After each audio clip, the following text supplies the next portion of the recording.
Hello, my friends. John LaRuffa here with another Straight Up Solo. And in this episode, we're going to do top 10 reasons to play board games solo. So I get this question every now and then, or I see these posts, why would you play solo? And you get all these reasons. And it got me thinking, what are my top 10 reasons for playing board games solo? So I will give you those reasons right now. Number 10, you can fix mistakes while you're playing.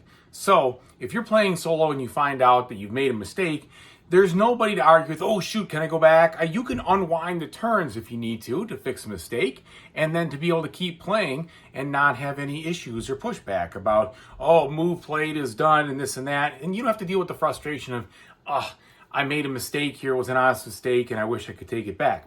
You could do that. You could unwind the whole thing in a solo game. Number 9, you don't have to worry about keeping other people engaged, which is sometimes really good. Now, before solo games, one of the big parts of the anxiety that I had about teaching people new games is if I taught if I taught a bunch of people a game, and I'd always be hoping and making sure that people are, having a good time and enjoying it as much as that I hope they are, right? And if they aren't engaged, or they're looking at their phone, or they're just, I don't know, they're obviously, not having it, that kind of takes the fun out of playing a game for me. So in a solo game, you don't have to worry about that. If you're not engaged, you just get up and you do something else for a while and you come back to it, or whatever the situation. All right, number 8, you can play a few turns and leave it set up and come back to it. So sometimes I feel like playing a game for a little while and then just walking away, coming back tomorrow. Maybe do half a game and then come back. That's easy to do when you're playing solo. You don't have to worry about that. If you somehow lose your motivation, or you're tired, or you're exhausted, or you've just had a long day, you can set up the game, play a few turns, walk away. Hopefully you have a spot in your house or in your apartment or wherever you live that you can leave the game set up. If you do, that's an added bonus. But from a solo standpoint, if you don't feel like finishing, you can always finish it later, which I really appreciate. And a lot of times when I play games solo, I usually play them over 1 or 2 sessions, depending on what's going on, especially if it's a very heavy game, like something like one of the coin games, right? Maybe I don't have 4 hours to devote to a game. Maybe I have an hour and a half here, an hour and a half here, and I can play it over the week. And that's something you could do as a solo player. All right, number 7, you don't need to explain the rules to anyone or teach a new game to those who haven't played it before. So you don't need to go through the whole thing. And I don't mind teaching games by any means, but sometimes I don't feel like explaining the entire game and answering all the questions that come with teaching a game. When you're playing something solo, the only time you're going to need to do that is look up something in the rules if you need to, if you don't remember. But you're not going to have to explain the game to anybody. You can decide which when you want to read those rules and prepare and everything else, and you don't have to worry about, oh shoot, I don't remember that. Now I've got to go and look for it, and people are going to start to worry about, I'm going to lose them, I'm engaged, oh shoot, the gameplay is going on because I'm hunting through the rule book. You don't have to do that. Don't have to worry about it at all. So I appreciate that. Number 6, you could take as much or as little time to think as you want. Honestly, for me, I don't take a ton of time thinking. I like to play from my gut. I like to play the 80% game, right? Now, that's definitely with a bunch of people. I will definitely be subconscious or self-conscious about taking too much time between turns, and I will make a decision and go with it versus sitting there and thinking about it and calculating it and slowing the experience down from everybody. With a solo game, if I need the extra time, I could take that extra time. If I don't, I can just go ahead and play. I don't have to worry about somebody else taking their turn. I don't have to sit there and, go over the amount of different options in my head and be self-conscious of, somebody else is probably wanting to take their turn. I'm sorry, I got to do this. And I'm thinking, you don't have to worry about that. Just play. Just play at your pace, the pace you want. Number 5, you can remain focused on the game due to lack of downtime. So this is a big one for me. Probably one of the biggest things. And maybe this is self-induced because I've played so many solo games. But I find when I play with a bunch of other folks, it's hard for me to concentrate if I'm in a 4-player game and they've got 1 or 2 people who are taking a fairly long time to take a turn.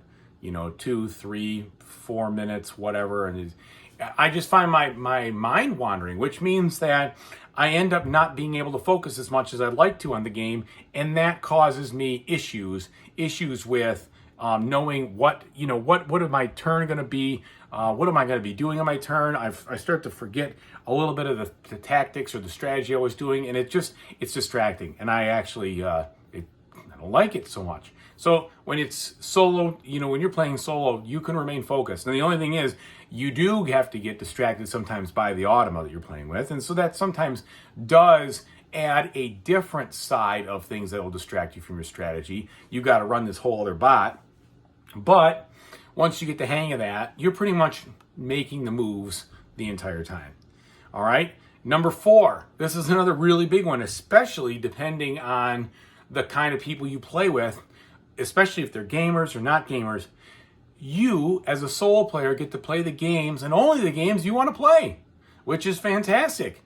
A lot of times when I go to a game night, or when I used to go to game nights more often, I would be, you bring a couple games you hope to play, and I underline the word hope, because maybe you really want to play something, but there's also 3 or 4 other people who brought a couple games they really want to play. So you can't be, just like, well, I came to this game night, we got to play my game. That's ridiculous, and that's not, that's just not a good way to be a good friend, be a good gamer.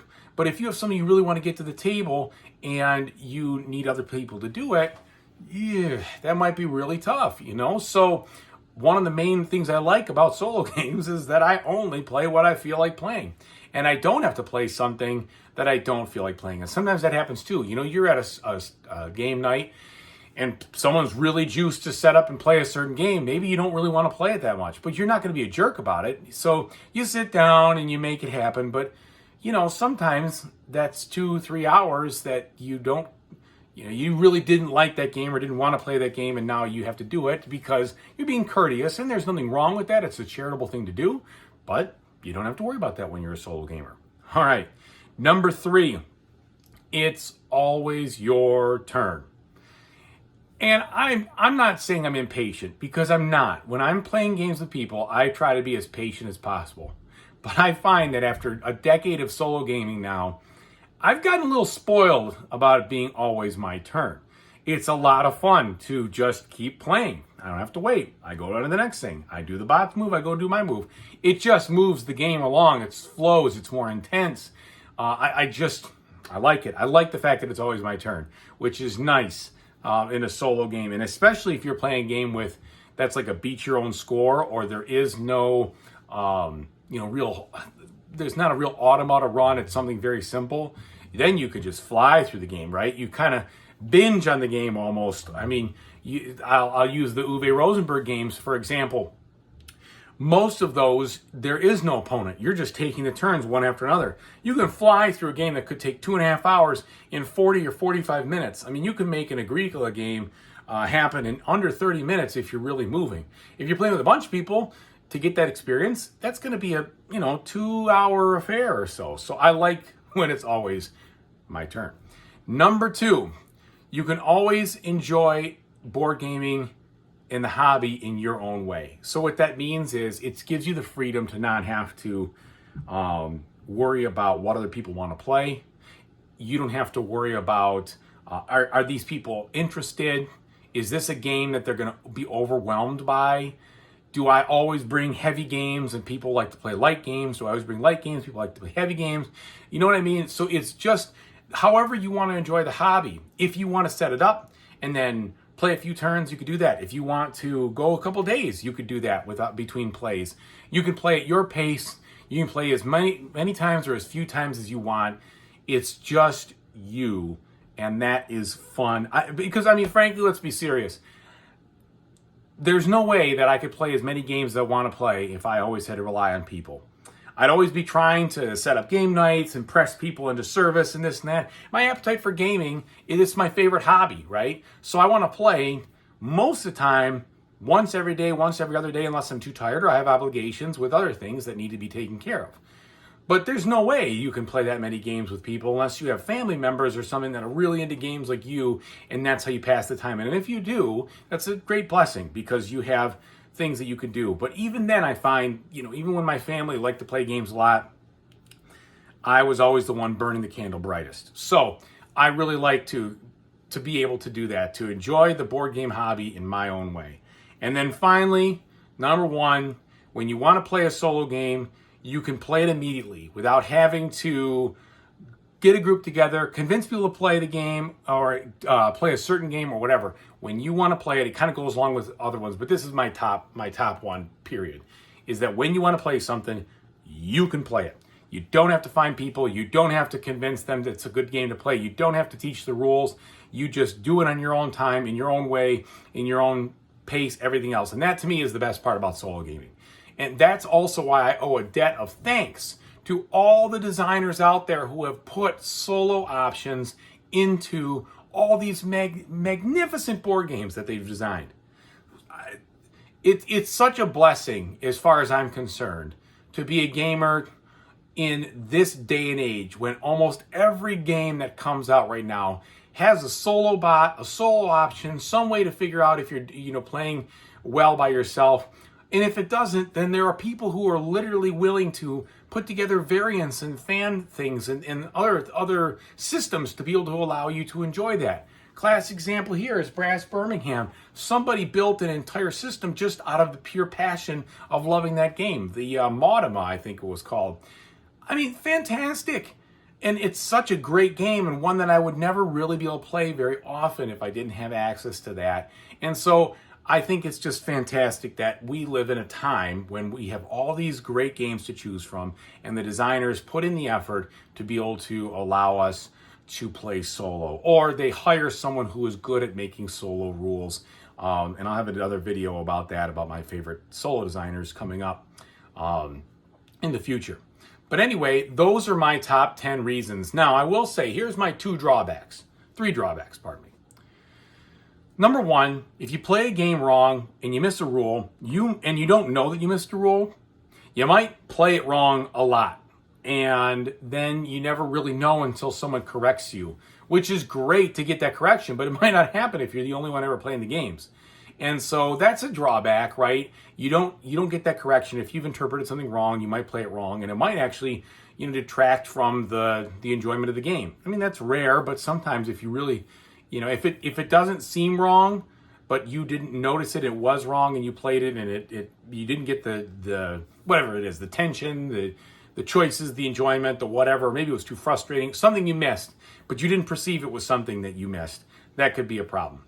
The other thing is that you probably won't see as much strategic spread when you play solo as you do with others. Because let's be serious, unless you are really good at thinking of brand new, out-of-the-box strategies to shift yourself in one way or the other, you aren't going to be surprised by someone else's, oh my gosh, that's amazing, I never thought of that. There won't be any epiphanies like that. Maybe there will be a little bit, right? You try different things or whatever, but I do appreciate playing a game with someone, especially one that I feel like I've got, right? I've been playing this thing solo, and I feel like I understand this game. And then somebody tries something that I never even thought about. It's like, it just spins my head around. That's a fun feeling, and that's probably one of the best things I like, besides the overall camaraderie, which is the final thing, is that when you play solo, unless you have a channel like this or you have somebody to talk to about it, you don't get to share this great and fantastic hobby with others. And that is the only that's the major thing I think about when I play solo, is I like it so much I do want to share it with others, right? And that's why I do like to teach other people games, and I do like to do content for this channel, and I do like to involve family and friends and get the games to the table with people to play, because ultimately it is a lot of fun, and I love sharing things that I'm passionate about with others. I think most gamers are like that too. There is certainly an enjoyment about playing games with other people and watching them have fun and seeing it happen.